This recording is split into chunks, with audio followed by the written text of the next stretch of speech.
ان الحمد للہ نحمده ونستعینه ونستغفره ونعوذ باللہ من شرور انفسنا ومن سیئات اعمالنا من يهده الله فلا مضل له ومن يضلله فلا هادي له واشهد ان لا اله الا الله وحده لا شريك له واشهد ان محمدا عبده ورسوله اما بعد فان خير الحديث كتاب الله وخير الهدي هدي محمد صلى الله عليه وسلم وشر الأمور محدثاتها وكل محدثة بدعة وكل بدعة ضلالة وكل ضلالة في النار. أعوذ بالله السميع العليم من الشيطان الرجيم من همزه ونفخه ونفثه. بسم الله الرحمن الرحيم. رب اشرح لي صدري ويسر لي أمري واحلل عقدة من لساني يفقهوا قولي. بسم الله الرحمن الرحيم. ان اللہ وملائکتہ یصلون علی النبی یا ایھا الذین آمنوا صلوا علیہ وسلموا تسلیما. اللہم صل علی محمد وعلی آل محمد کما صلیت علی ابراہیم وعلی آل ابراہیم انک حمید مجید. اللہم بارک علی محمد وعلی آل محمد کما بارکت علی ابراہیم وعلی آل ابراہیم انک حمید مجید. الحمدللہ آج 23 اور 24 شوال المکرم 1434 ہجری کی درمیانی رات 31 اگست 2013 اور ہفتے کا دن ہے. آج انشاءاللہ تعالی قرآن کلاس نمبر 110 میں ہم سورۃ الانعام کی آخری 13 آیات کو ڈسکس کریں گے، اور یہ بھی قرآن پاک کا ایک اہم ترین مقام ہے، اور بلکہ قرآن پاک کی اسٹڈی کے دوران مجھے جو قرآن پاک میں سب سے اٹریکٹفل چیزیں لگیں ان میں سے یہ 13 آیات بھی ہیں، اور ان میں اللہ تعالیٰ کے ڈیوائن وزڈم، علم و حکمت کا خزانہ پوشیدہ ہے. تو ہماری آج کی گفتگو ہماری ویب سائٹ اہلسنتپاک.com پر مسئلہ نمبر 78 کے نام سے اپلوڈ ہوگی، ہمارے یوٹیوب کے چینل 720085 کے تھرو. اور اس مسئلہ نمبر 78 کا عنوان ہے صراط مستقیم اور قبر کے 4 سوالات. 3 نہیں 4 سوالات. عوام میں 3 مشہور ہیں، حالانکہ انہی احادیث میں ایک چوتھا سوال بھی ہے جو سب سے اہم ترین ہے ہماری ہدایت کے لیے صراط مستقیم کے حوالے سے. اسی لیے میں نے اس ٹاپک کا نام رکھا ہے صراط مستقیم اور قبر کے 4 سوالات. سورۃ الانعام آیت نمبر 153 سے لے کر 165 تک، یعنی سورت کے آخر تک 13 آیات.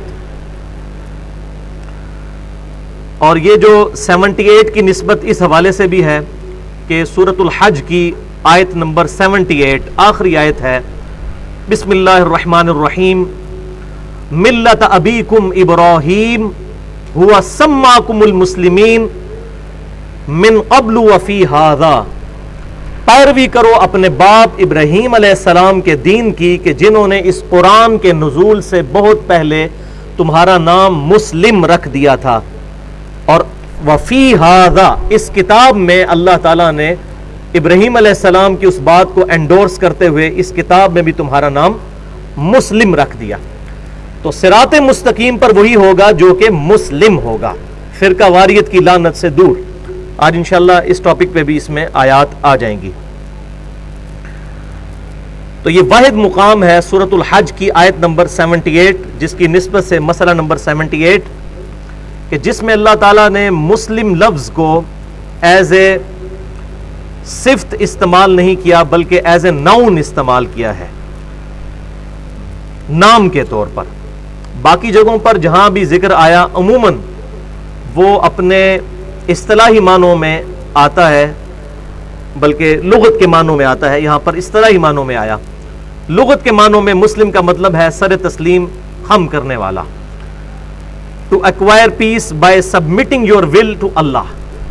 اللہ کے حضور اپنی رضا کو اپنے رب کے حوالے کرنے کے بعد قیامت کے دن ہمیشہ کی کامیابیاں حاصل کرنا اور امن و سلامتی کا اللہ کے حضور حصول حاصل کر لینا، یہ ہے حاصل کرنے والا مسلم. اب آ جائیے سورۃ الانعام کی آیت نمبر 153. بسم اللہ الرحمن الرحیم.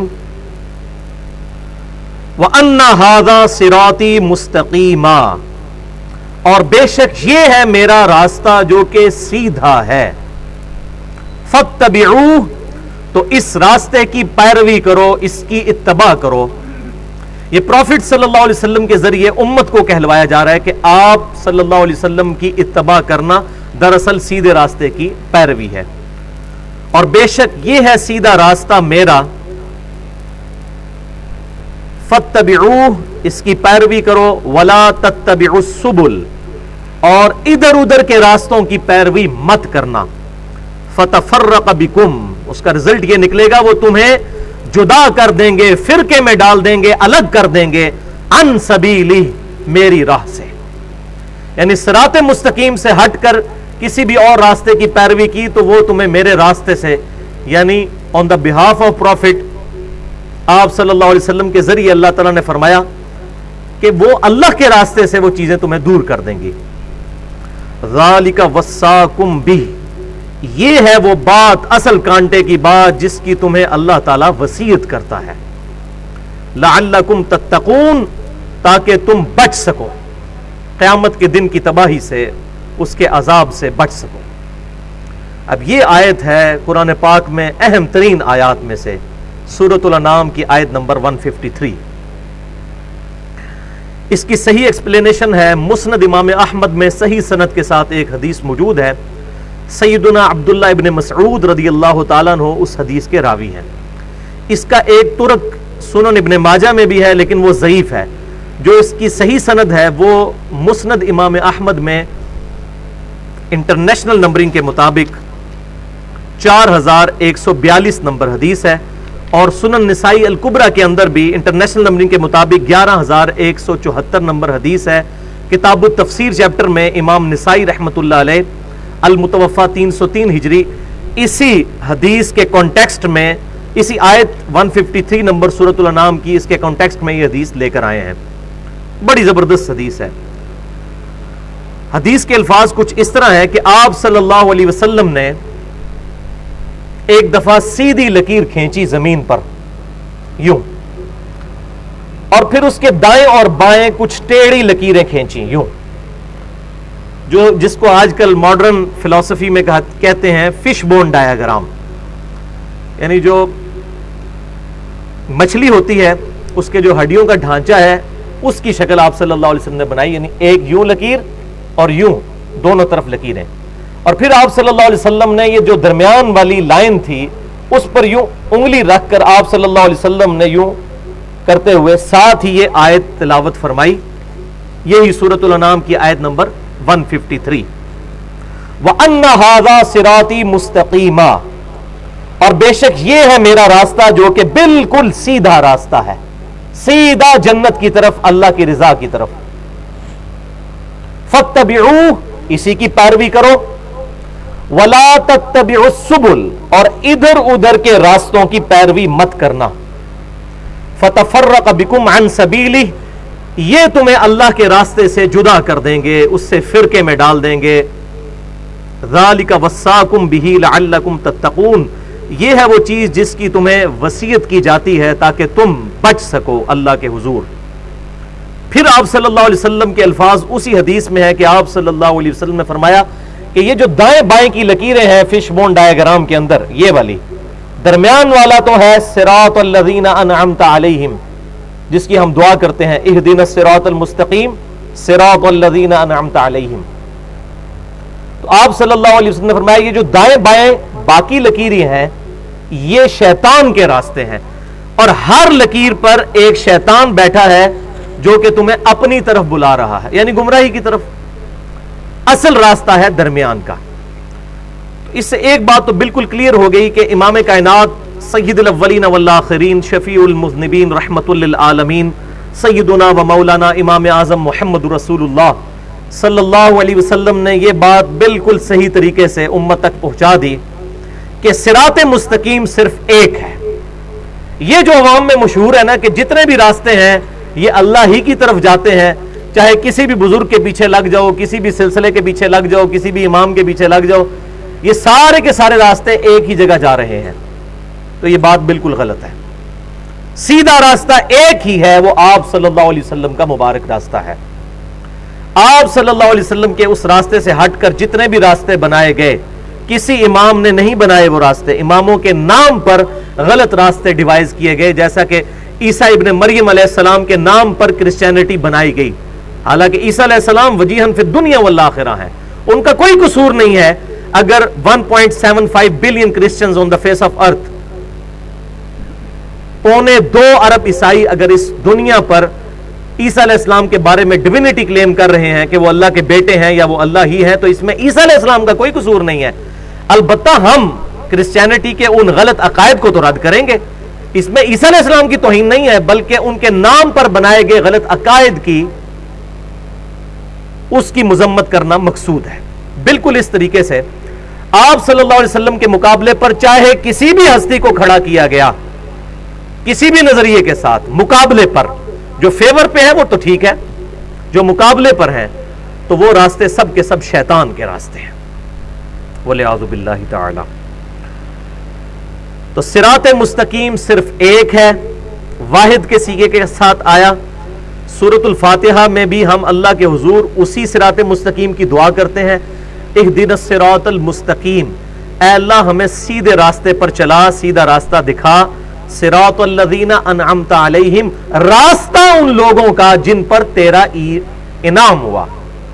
راستے ان لوگوں کے نہیں ہیں، یہ جو کہتے ہیں سارے راستے ہی حق پر ہیں، سارے تصوف کے سلسلے حق پر ہیں، راستے کا تو لفظ ہی نہیں ہے۔ اور پھر ظلم کی انتہا ہے کہ اس آیت کا ترجمہ ہے ان لوگوں کے راستے پر چلا جن پر تیرا انعام ہوا، پاسٹ ٹینس کا صیغہ ہے۔ آیت یہ پڑھتے ہیں اور اپنے بزرگوں کے 14ویں صدی کے بزرگوں کے نام لینا شروع کر دیتے ہیں، کہتے ہیں جی یہ بریلوی کہتے ہیں یہ جو ہمارے بزرگ ہیں نا یہ ہے صراط الذین انعمت علیہم، دیوبندی کہتے ہیں یہ ہمارے بزرگ جو ہیں صراط الذین انعمت علیہم ہے، اہل حدیث کہتے ہیں ہمارے بزرگ صراط الذین انعمت علیہم ہے، اہل تشیع کہتے ہیں جی یہ سب جھوٹ بول رہے ہیں ہمارے بزرگ صراط الذین انعمت علیہم ہے۔ حالانکہ ان سب سے پوچھیں کہ یہ صراط الذین انعمت علیہم کا مطلب ہے راستہ ان لوگوں کا جن پر تیرا انعام ہوا، تو قرآن کے نزول کے وقت تعویل خاص کے اعتبار سے اس سے مراد صرف اور صرف صحابہ اکرام علیہم رضوان اور اہل بیت ہیں رضی اللہ عنہم اجمعین۔ اس کا یہ مطلب نہیں کہ ان کے بعد کوئی اہل حق نہیں، قیامت تک آئیں گے لیکن کسی کے ماتھے پہ نہیں لکھا ہوا کہ یہ اہل حق ہے۔ ایک کو بہت بڑا عاشق رسول کہہ رہا ہوتا ہے ایک بندہ، اور دوسرا کہتا ہے یہ بہت بڑا مشرک ہے۔ ایک بندہ کسی کو کہہ رہا ہوتا ہے یہ دنیا کا سب سے بڑا موحد ہے، دوسرا کہتا ہے یہ سب سے بڑا گستاخ رسول ہے۔ اسی طریقے سے کوئی کسی کو گستاخ اہل بیت کہتا ہے، کوئی کسی کو گستاخ صحابہ کہتا ہے، اور یہ پورے کے پوری کھچڑی جو ہے اس طریقے سے امت کے اندر آپ صلی اللہ علیہ وسلم کے مبارک راستے کو چھوڑنے کی وجہ سے بن چکی ہے۔ تو صراط الذین انعمت علیہم، راستہ ان لوگوں کا جن پر تیرا انعام ہوا، تو راستہ تو ایک ہے، اور راستہ کس کو عطا ہوتا ہے؟ پیغمبر کو۔ اسی لیے پہلے کہا گیا یہ پڑھتے ہیں صراط الذین انعمت علیہم، ان کو کہ پیچھے سے پڑھو اہدنا الصراط المستقیم، اے اللہ ہمیں سیدھے راستے پر چلا۔ تو سیدھا راستہ کس کو ملتا ہے اللہ کی طرف سے؟ صرف پیغمبروں کو۔ اس کے بعد سارے فالوورز ہیں، چاہے صحابہ ہو، تابعین ہو، تبع تابعین ہو، قیامت تک آنے والا ہر مسلمان فالوور ہے، لیڈر صرف ایک ہے، امام کائنات سید الاولین والآخرین شفیع المذنبین رحمت للعالمین سیدنا و مولانا امام اعظم محمد رسول اللہ صلی اللہ علیہ وسلم، وہ ہیں امام اعظم، وہ ہیں ہمارے لیڈر، باقی سب فالوور ہیں، سیدنا ابوبکر صدیق ہوں، سیدنا عمر، عثمان و علی رضی اللہ عنہم اجمعین ہوں، یا قیامت تک آنے والا آخری مسلمان، سب کے سب امتی اور فالوور ہیں۔ تو کہا گیا کہ صراط الذین انعمت علیہم، راستہ ان لوگوں کا جن پر تیرا انعام ہوا۔ اب اس کی اپروپریٹ ٹرانسلیشن ایکسپلینیشن میں یوں بنے گی، اے اللہ ہمیں اس راستے پر چلا کہ جس راستے پر چل کر تیرے لوگ انعام یافتہ قرار پائے۔ صحابہ اکرام، تابعین، تبع تابعین، محدثین نے کس راستے پر چلنے کی ترغیب دی اور خود چلے؟ آپ صلی اللہ علیہ وسلم کے راستے پر۔ تو یہ سارے ہی حق پر ہیں، یہ دنیا کا سب سے بڑا جھوٹ ہے۔ سارے حق پر نہیں، حق پر صرف ایک ہے، وہ آپ صلی اللہ علیہ وسلم کی مبارک ذات ہے، اور آپ صلی اللہ علیہ وسلم کے ساتھ جس کی بات میچ کر جائے گی کتاب و سنت کی تعلیمات کے ساتھ، وہ پھر اس حق کے راستے پر ہوگا۔ ڈکشنری از آلویز اتھارٹی، اور اسلام کی ڈکشنری قرآن اور سنت ہے جو صحیح احادیث سے ڈیرائیوڈ ہو۔ اسی کانٹیکسٹ میں ایک اور حدیث ہے بڑی زبردست، صحیح بخاری میں 7281 نمبر حدیث ہے، کتاب الاعتصام بالکتاب والسنہ چیپٹر میں، یعنی کتاب و سنت کو مضبوطی سے پکڑنا، امام بخاری نے ایک پورا باب باندھا ہے، اس میں یہ حدیث ہے کہ آپ صلی اللہ علیہ وسلم نے ارشاد فرمایا محمد فرق بین الناس، محمد صلی اللہ علیہ وسلم لوگوں میں حق اور باطل کے درمیان فرق کرنے والی ذات ہے۔ یہ کتاب بھی ہے الفرقان، سورۃ البقرہ کے اندر آیا، سورہ آل عمران کے اندر آیا، یہ الفرقان ہے، حق اور باطل میں تمیز کرنے والی کتاب۔ اور جس ہستی پر یہ کتاب نازل ہوئی وہ صحیح بخاری میں نے بتا دیا، محمد فرق بین الناس، محمد صلی اللہ علیہ وسلم لوگوں میں حق اور باطل کے درمیان فرق کرنے والی ذات ہے۔ تیسری حدیث صحیح بخاری میں ہی اسی چیپٹر کے اندر 7280 نمبر حدیث ہے کہ آپ صلی اللہ علیہ وسلم نے ارشاد فرمایا میری ساری امت جنت میں جائے گی سوائے اس کے کہ جس نے انکار کر دیا، یعنی خود ہی جنت میں جانے سے انکار کر دیا۔ پوچھا گیا یا رسول اللہ صلی اللہ علیہ وسلم کس نے جنت میں جانے سے انکار کیا، کون پاگل ہوگا ایسا جو انکار کر دے؟ تو آپ صلی اللہ علیہ وآلہ وسلم نے ارشاد فرمایا جس نے میرا حکم مانا وہ جنت میں جائے گا، اور جس نے میری نافرمانی کی گویا اس نے میرا انکار کر دیا، اور جب میرا انکار کر دیا تو جنت میں جانے سے انکار کر دیا۔ اللہ اکبر، اللہ اکبر۔ تو آپ صلی اللہ علیہ وسلم کا راستہ ہے حق کا راستہ، الحمدللہ۔ تو صراط الذین انعمت علیہم، راستہ ان لوگوں کا جن پر تیرا انعام ہوا۔ راستے ان لوگوں کے نہیں ہیں بلکہ ایک راستہ ہے انڈیویجول، آپ صلی اللہ علیہ وسلم کا مبارک راستہ۔ اب اس میں تقلید کے حوالے سے اور اتباع سنت کے حوالے سے ڈیٹیل گفتگو کا محل نہیں، اس پہ میں آلریڈی یہ گفتگو کر چکا ہوں۔ مسئلہ نمبر 10 کے نام سے اہل سنت پاک.com پر تقریباً 50 منٹ کی گفتگو ہے، تقلید اور اتباع سنت میں کیا فرق ہے۔ سورہ آل عمران کی اس آیت کے تحت، سورہ آل عمران آیت نمبر 31، قُلْ إِن كُنْتُمْ تُحِبُّونَ اللَّهَ فَاتَّبِعُونِي يُحْبِبْكُمُ اللَّهُ۔ اے محبوب صلی اللہ علیہ وسلم آپ فرما دیجئے کہ اگر تم اللہ سے محبت کا دعویٰ کرتے ہو تو پھر میری یعنی آپ صلی اللہ علیہ وسلم کی پیروی کرو۔ یہاں بھی آیا نا فَاتَّبِعُوهُ، وہاں بھی آیا فَاتَّبِعُونِي، پھر میری پیروی کرو، پھر اللہ تم سے محبت کرے گا اور تمہارے گناہوں کو معاف کر دے گا۔ اس آیت کے کانٹیکسٹ میں میں نے وہ گفتگو ریکارڈ کروائی تھی۔ اور دوسرا لیکچر ہے مسئلہ نمبر 11، تقلید اور مسلمانوں کے پہلے 300 سال کے بزرگان دین، ہمارے اصل اسلاف پہلے 300 سال کے، جو بخاری اور مسلم کی متفقون علیہ حدیث ہے، سب سے بہتر زمانہ میرا، پھر ان کا جو میرے صحابہ ہیں، پھر ان کا جو ان کو دیکھیں، پھر ان کا جو ان کو دیکھیں، یعنی صحابہ تابعین تبع تابعین، یہ 300 سال کا زمانہ۔ یہ مبارک دور کے ہمارے مسلمانوں کے اسلاف کیا تھے، تقلید اور پہلے 300 سال کے مسلمانوں کے اسلاف، اس میں میں نے ڈیٹیل کے ساتھ یہ چیزیں عرض کر دی ہیں۔ اب اگلی آیت کی طرف آ جائیے، ثم آتینا موسیٰ الکتاب تماما، اور پھر ہم نے عطا فرمائی موسیٰ علیہ السلام کو کتاب جو کہ پوری کرتی تھی، علی الذین احسن، نیک لوگوں کے اوپر اللہ کی نعمت تمام کرنے والی وہ کتاب تھی، وتفصیلا لکل شیء، اور وہ ہر شے کی تفصیل تھی، یعنی بنی اسرائیل کے لیے اللہ تعالیٰ نے اس میں احکامات ارشاد فرما دیے تھے، اسی کی کنٹینیوشن قرآن پاک بھی ہے، اور خصوصاً وہ 10 کمانڈمنٹس جو مسئلہ نمبر 77 کے نام سے 1 گھنٹے کی گفتگو اپلوڈ ہے اہل سنت پاک.com پر، وہ 10 کمانڈمنٹس جو تورات میں بھی تھی، انجیل میں بھی، اور قرآن پاک میں سورہ بنی اسرائیل کی آیت نمبر 23 سے لے کر 39 تک 17 آیات کے اندر، وَهُدًى وَرَحْمَةً، اور وہ یہ کتاب جو تھی تورات ہدایت بھی تھی اور رحمت بھی، لَعَلَّهُمْ بِلِقَاءِ رَبِّهِمْ يُؤْمِنُونَ، تاکہ وہ لوگ جو اپنے رب کی ملاقات پر یقین رکھتے ہیں وہ اس پر ایمان لے کر آئیں۔ وَهَذَا كِتَابٌ أَنزَلْنَاهُ مُبَارَكٌ، اور یہ کتاب ہے جو ہم نے نازل کی ہے تم پر بابرکت کتاب، اللہ اکبر، فَاتَّبِعُوهُ، تو اس کتاب کی پیروی کرو، اللہ تعالیٰ نہ ہمارے سامنے ہے اور نہ ہی اللہ کے محبوب صلی اللہ علیہ وسلم ہمارے سامنے اس وقت موجود ہے. ایز اے انسٹیٹیوشن ہے اللہ اور اس کے محبوب صلی اللہ علیہ وسلم, اور وہ انسٹیٹیوشن جو ہے وہ بیس کر رہا ہے کتاب و سنت کے اوپر. تو اللہ تعالیٰ نے فرما دیا اس کتاب کی پیروی کرو, واتقوا, اور اللہ سے تقوی اختیار کرو, لعلکم ترحمون, تاکہ تم پر رحم کیا جائے. تو کتاب کی پیروی کے اندر ہے بھائیو ہدایت. اب اس آیت پر بھی بولا جائے تو 1 گھنٹہ بلکہ 2 گھنٹے الگ سے چاہیے, اس پہ میری پوری گفتگو ہے.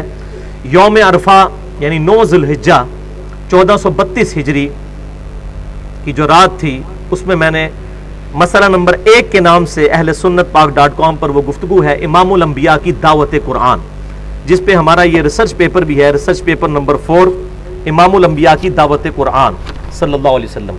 یہ ہماری ویب سائٹ پہ بھی اپلوڈ ہے اور یہ سب لوگوں کو لیکچر کے بعد دے بھی دیا جاتا ہے. ام تقولوا انما انزل الکتاب علی طائفتین, اور یہ ہم نے کتاب اے مسلمانوں تمہاری طرف اس لیے نازل کی, اے بنو اسماعیل, اے ابراہیم علیہ السلام کے دوسرے بیٹے اسماعیل کی اولاد, تمہاری طرف اس لیے نازل کی کہ کہیں تم یہ نہ کہنا شروع کر دو کہ ہم سے پہلے جو تھے 2 گروہ یعنی یہود و نصارہ, ان کو کتابیں دی گئیں, ہمیں کوئی کتاب نہیں دی گئی. من قبلنا, جو ہم سے پہلے 2 گروہ گزرے. وَإِن كُنَّا عَن دِرَاسَتِهِمْ لَغَافِلِينَ, اور ہم تو ان کے پڑھنے پڑھانے سے بالکل بے خبر تھے. یعنی تورات انجیل تو ہم تک پہنچی نہیں ہے, اگر ہمیں اللہ کوئی کتاب دیتا تو ہم اس کی پیروی کرتے. تو اللہ تعالیٰ نے فرمایا میں نے تمہاری یہ ایلیگیشن دور کرنے کے لیے اور تم پر حجت قائم کرنے کے لیے تمہیں یہ مبارک کتاب عطا فرما دی ہے, الحمدللہ. او تقولو, یا یہ نہ ہو کہ تم یہ قیامت والے دن کہنا شروع کر دو, لو انا انزل علینا الکتاب, اگر ہم پر بھی کوئی کتاب اتری ہوتی جیسا کہ یہود و نصارہ کی طرف اتاری گئی تھی, لکنا اہدا منہم, تو ہم یہودیوں اور عیسائیوں سے بڑھ کر اللہ تعالیٰ کی ہدایت پر ہوتے. یہ دعوے کرنے بڑے آسان ہیں, دودھ پینے والے مجنو بڑے ہیں. اور یہاں بھی ہوتا ہے, ہم کسی کو درس میں دعوت دیتے ہیں نا, تو غلطی سے اگر کسی کے پاس میسج نہ چلا جائے تو وہ کہتا ہے وہ میسج نہیں آیا تھا ورنہ میں نے درس میں آنا تھا, حالانکہ چلا بھی جائے تو تب بھی نہیں آنا ہوتا. بعد میں بہانہ کرنا بڑا آسان ہوتا ہے. تو اللہ تبارک و تعالیٰ ہماری انسٹنکٹ سے واقف ہے. اللہ تعالیٰ فرما رہا ہے یہ نہ ہو قیامت والے دن تم کہو کہ اگر ہمیں بھی کوئی کتاب دی جاتی تو ہم ان 2 گروہوں سے بڑھ کر ہدایت پر ہوتے, یہود و نصارہ سے. آج دعویٰ تو کیا تھا, ہیں اسی روش پہ چل رہے ہیں. سیم وہی خرابیاں اسی امت کے اندر بھی آتی جا رہی ہیں, اللہ ماشاءاللہ جن لوگوں کو اللہ تعالیٰ نے بچایا. ادروائز اس کتاب کو تو بدلا نہیں, البتہ اس کتاب کو تفسیر کے ذریعے اس قابل کر دیا ہے کہ اس سے کوئی ہدایت نہ حاصل کر سکے علماء نے. As far as translation is concerned کوئی مسئلہ نہیں. اسی لیے میں سب لوگوں کو کہتا ہوں کہ قرآن پاک پری ڈیٹرمنٹ ریزلٹس کے بغیر ترجمے سے پڑھیں, خود تفسیر سے نہیں. اور ایک اور بڑا ننگا جملہ ہے, کسی کو برا نہ لگے, کہ قرآن کا صرف وہ مفہوم معتبر ہے جو ایک غیر مسلم اس کو پڑھ کے لیتا ہے. مسلمان تو پہلے ہی ذہن بنایا ہوا ہوگا کہ میں نے کون سی آیت ماننی ہے اور اس کا کیا مطلب لینا ہے, اس کو کیا سمجھ آئے گی. ایک غیر مسلم پری ڈیٹرمنٹ ریزلٹس کے بغیر ہوگا, وہ جب کوئی پڑھے گا ایاک نعبد و ایاک نستعین, تو پوری دنیا کے مولوی مل کے اس کو کبھی نہیں یہ منوا سکتے کہ اس آیت کے بعد یا علی مدد یا شیخ عبد القادر جیلانی مدد کہنا چاہیے. وہ کہے گا جی بالکل واضح ہے کہ اللہ ہم صرف تیری عبادت کرتے ہیں اور غائب میں مدد کے لیے یعنی دعا کے لیے صرف تجھی کو پکارتے ہیں. ظاہری اسباب تو اختیار کر سکتے ہیں, یہ غائب میں مدد کی بات ہو رہی ہے. ظاہری اسباب کا تو قرآن میں حکم ہے, وَتَعَاوَنُوا عَلَى الْبِرِّ وَالتَّقْوَى وَلَا تَعَاوَنُوا عَلَى الْإِثْمِ وَالْعُدْوَانِ. وہ کبھی بھی ماننے کے لیے تیار نہیں ہوگا. تو قرآن کا صرف وہ مطلب معتبر ہے جو ایک غیر مسلم لیتا ہے. یا مسلمان ترجمہ کرے, خواہ کسی بھی مکتبہ فکر کا ہو, بریلوی ہو, دیوبندی ہو, اہل حدیث ہو یا اہل تشیع ہو, ترجمہ سب کا پڑھ لیں. اپنا ترجمہ تو پڑھے, بریلوی احمد صاحب بریلوی صاحب کا ترجمہ پڑھ لیں, دیوبندی اشلی تھانوی صاحب کا ترجمہ پڑھ لیں, اہل حدیث جونا گڑی صاحب کا ترجمہ پڑھ لیں, اہل تشیع سید فرقان علی شاہ کا ترجمہ پڑھ لیں. پڑھے تو صحیح کسی صورت اس کتاب کو, تاکہ پتہ تو چلے. اور الحمدللہ میرا تو ہزاروں لوگوں سے واسطہ پڑتا ہے کہ جن کو اللہ تبارک و تعالیٰ نے قرآن کے ذریعے ہدایت دی ہے. قرآن میں پھر باطل تو نہیں داخل ہو سکتا. اللہ اکبر. تو یہ کتاب ہم نے تمہاری طرف اس لیے نازل کی ایسا نہ ہو قیامت والے دن تم یہ گلا کرو اے اللہ ان دو گروہوں کو کتاب دی تھی یہود و نصارہ کو, اگر ہمارے پاس آئی ہوتی لَكُنَّا أَهْدَىٰ مِنْهُمْ تو بے شک ہم ان سے زیادہ ہدایت پر ہوتے. فَقَدْ جَاءَكُمْ بَيِّنَةٌ مِّن رَبِّكُمْ تو پس تحقیق بے شک آ گئی ہے تمہاری طرف یہ روشن دلیل تمہارے رب کی طرف سے. وَهُدًى وَرَحْمَةً اور یہ بھی کتاب ہے ہدایت اور رحمت. فَمَنْ أَظْلَمُ مِمَّنْ كَذَّبَ بِآيَاتِ اللَّهِ تو اس سے بڑھ کر ظالم شخص کون ہوگا جو اب اللہ کی آیات کو جھٹلا دے. جھٹلانے سے مراد یہ نہ سمجھیے گا کہ قرآن پر ایمان لانے سے انکار کر دینا ہی صرف جھٹلانا ہے.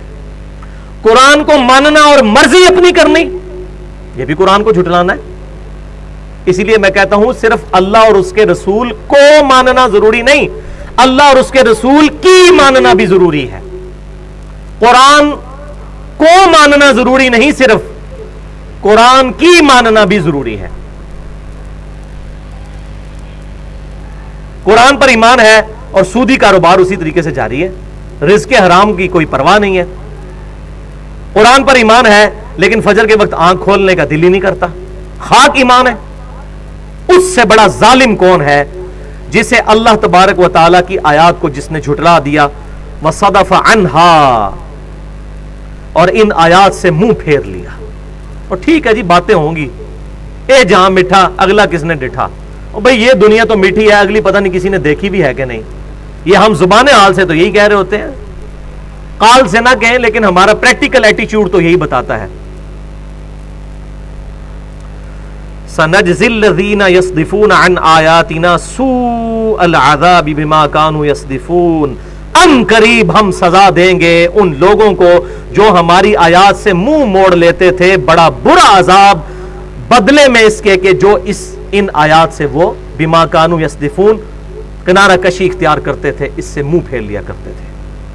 وَلِعَاذُ بِاللَّهِ تَعَالَى هَلْ يَنظُرُونَ إِلَّا أَن تَأْتِيَهُمُ الْمَلَائِكَةُ یہ کس چیز کا انتظار کر رہے ہیں کہ آ جائیں ان کے پاس فرشتے, یعنی کہ عذاب لے کر فرشتے نازل ہو جائیں. اس وقت یہ پھر قرآن کی طرف آئیں گے اور دعوت حق قبول کریں گے.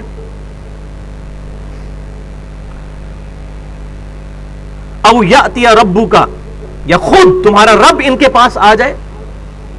وہ رب تو آئے گا لیکن وجاء ربک والملک صفا صفا, لیکن قیامت کا دن ہوگا ہمارا رب اپنی شان کے لائق جیسا کہ اس کی شان کے لائق ہے اس کی ہم کوئی تعویل بیان نہیں کر سکتے, تفسیر نہیں, اس دنیا پر نزول فرمائے گا. سورۃ الفجر کے اندر آیت ہے وجاء ربک والملک صفا صفا, اور تمہارا رب اور فرشتے قطار در قطار اس دنیا پر اتریں گے. تو اللہ تعالیٰ فرما رہا ہے یہ اس دن کا انتظار کر رہے ہیں. قیامت کے دن توبہ کی تو کیا, دیکھ کر مانا تو کیا مانا. او یاتی بعض آیات ربک یا تمہارے رب کی طرف سے کوئی بہت بڑی نشانی آ جائے عذاب کی شکل میں, پھر یہ ایمان لے کر آئیں گے. یوم یاتی بعض آیات ربک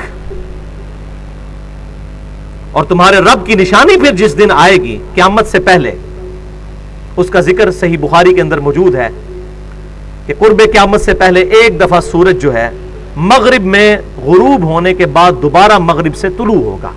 اور آپ صلی اللہ علیہ وسلم نے فرمایا جب وہ سورج طلوع ہو جائے گا مغرب سے اس کے بعد کسی کی توبہ قبول نہیں ہوگی. وہ اتنی بڑی نشانی ظاہر ہو جائے گی اللہ کی. اس کے بعد آپ صلی اللہ علیہ وسلم نے یہی آیت تلاوت فرمائی سورۃ الانعام کی آیت نمبر 158, یہیں سے آگے جو آ رہا ہے لا ينفع نفسا ایمانها لم تکن آمنت من قبل او کسبت فی ایمانها خیرا. آپ صلی اللہ علیہ وسلم نے یہ آیت تلاوت کی جب وہ حدیث بیان کی صحیح بخاری والی حدیث کہ سورج مغرب سے نکلے گا ایک دفعہ پھر اس کے بعد ایمان لانا نفع نہیں دے گا. اس آیت کا ترجمہ بھی یہی ہے لا ينفع نفسا ایمانها, تو کسی بھی نفس کو ایمان لانا پھر اس بڑی نشانی کے بعد نفع نہیں دے گا. لم تکن آمنت من قبل, جو کہ اس نشانی کے ظہور سے پہلے ایمان نہیں لایا تھا. جو پہلے ایمان والا تھا اس نے بعد میں پھر تجدید ایمان کی, وہ تو ٹھیک ہے, لیکن جو اس سے پہلے ایمان نہیں لایا تھا سورج مغرب سے نکلنے کے بعد پھر اس کی توبہ قبول نہیں ہوگی. جیسا کہ صحیح بخاری کے اندر ہی آتا ہے کہ موت کے غرغرے سے پہلے پہلے توبہ قبول ہے. جب کسی پر نزع کا عالم طاری ہو جائے, اس کو اپنی موت سامنے نظر آنا شروع ہو جائے, اس وقت نہیں. او کسبت فی ایمانہا خیرا, یا اس نے اپنے ایمان کے اندر کوئی خیر تلاش نہیں کی تھی اس نشانی سے پہلے پہلے, اس کو کوئی فائدہ نہیں ہوگا. قل انتظروا, اے محبوب صلی اللہ علیہ وسلم, اتنی دعوت و تبلیغ کرنے کے بعد, اتنی اصلاح کرنے کے بعد بھی یہ بات نہیں مانتے, تو ان کو فرمائیے پھر انتظار کرو اب آخرت کے دن کا. دھمکی ہے اس میں. انا منتظرون, بے شک ہم بھی انتظار کر رہے ہیں, ہم بھی انتظار میں ہیں. اور بھائیوں, ایمان والوں کے دل کو چین ملے گا جب ابو جہل کو عذاب دیا جائے گا, جس نے عمار ابن یاسر رضی اللہ تعالیٰ عنہ کے سامنے ان کی ماں سمیہ اور باپ یاسر کو قتل کیا, اور جس دردناک طریقے کے ساتھ. تو عمار ابن یاسر کے تو کلیجے کو اس وقت ٹھنڈ پڑے گی جب قیامت والے دن ابو جہل کے ساتھ بھی وہی سلوک ہوگا.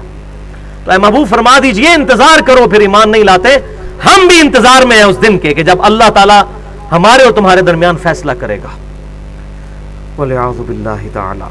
اور یہاں بھی لوگ کہتے ہیں جی وہ آخرت بھی پتہ لگ ہی جائے گا کون صحیح ہے کون غلط ہے, یہ آخرت میں پتہ چل جائے گا کون ٹھیک اور کون غلط. اور بھائی آخرت میں پتہ چلے تو فائدہ ہی کوئی نہیں ہے. فائدہ تو تب ہے جب ہمیں اس دنیا میں پتہ چل جائے کہ حق کیا ہے. آخرت میں پتہ بھی چل گیا تو واپس تو دنیا میں آ نہیں سکتے. لہذا اس دنیا میں ایفرٹ کر کے حق کو تلاش کرنے کی کوشش کرنی ہے. اور اس کائنات کا سب سے بڑا حق یہ اللہ کی کتاب ہے. سورہ بنی اسرائیل, وَبِالْحَقِّ أَنزَلْنَاهُ وَبِالْحَقِّ نَزَلَ, اس کتاب کو ہم نے حق کے ساتھ نازل کیا اور یہ حق کے ساتھ اتری. حق کی اپروپریٹ ٹرانسلیشن ہے انگلش میں پرپزفل, با مقصد کتاب ہے یہ. اور مقصد کیا ہے؟ انسانیت کی ہدایت, کہ تمہیں اپنے رب کے حضور پیش ہونا ہے, اپنے اعمال کا بدلہ ملنا ہے. اچھے اعمال کا بدلہ عذاب کی شکل میں, برے اعمال کا بدلہ عذاب کی شکل میں, اور اچھے اعمال کا بدلہ جنت کی شکل میں. اللہ اکبر. اب اگلی آیت بھی قرآن پاک کی سخت ترین آیات میں سے, بلکہ ٹاپ آف دا لسٹ یہ سخت ترین آیت ہے. سورۃ الانعام کی آیت نمبر 159 جو ہم نے منہج پہ بھی لکھی ہوئی ہے. بسم اللہ الرحمن الرحیم. ان الذین فرقوا دینہم وکانوا شیعا, بے شک وہ لوگ جنہوں نے اپنے دین میں فرقے بنا لیے اور اپنے آپ کو گروہوں میں بانٹ لیا. لست منہم فی شیء, اے محبوب صلی اللہ علیہ وسلم آپ کا ان سے کوئی تعلق نہیں ہے جو فرقہ باز ہیں, فرقے بنانے والے. انما امرہم الی اللہ, ان کا معاملہ سپرد کر دیجئے اللہ کے. ثم ینبئہم بما کانوا یفعلون, پھر اللہ تعالیٰ ان کو خود ہی بتا دے گا قیامت والے دن جو وہ دنیا میں کرتوت کیا کرتے تھے. تو یہ آیت بالکل واضح ثبوت ہے کہ جو بھی شخص آپ صلی اللہ علیہ وسلم کے دین میں فرقے بناتا ہے کسی بھی بنیاد کے اوپر, اسلام اور مسلم سے ہٹ کر کوئی اور ٹائٹل اپناتا ہے اور اس کو پروپیگیٹ کرتا ہے, تو آپ صلی اللہ علیہ وسلم کا امتی نہیں ہے.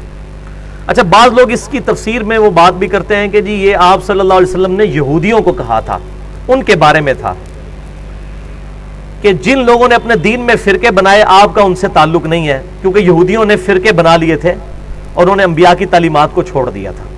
تو بھائی مجھے بتائیں کہ یہودیوں نے اگر اپنے انبیاء کی تعلیمات کو چھوڑ دیا تو ان سے رسول اللہ کا تعلق کوئی نہیں ہے, اور جن مسلمانوں نے اپنے نبی کی تعلیم کو چھوڑ دیا ان کے ساتھ تعلق ہے. یہ قوم خواہ اس طرح کی مثال بیان کرتے ہیں. یہ بالکل اسی طریقے سے ہے, میں اگر کہوں کہ چونا سفید ہوتا ہے دودھ کی طرح, تو کوئی کہ یہ چونے کو آپ سفید کہہ رہے ہیں, دودھ نہیں سفید ہوتا. دودھ کی مثال دی ہی اس لیے دی جا رہی ہے تاکہ چونے کی سمجھ آ جائے. تو اگر یہ یہودیوں کی طرف بھی اشارہ ہو کہ بے شک وہ لوگ جنہوں نے اپنے دین میں فرقے بنائے, اے نبی آپ سے کوئی تعلق نہیں, تو کیا آپ صلی اللہ علیہ وسلم کی امت کو فرقے بنانے کی اجازت ہے؟ وَلِعَوْذُ بِاللَّهِ تَعَالَى. کیسے اجازت ہو سکتی ہے؟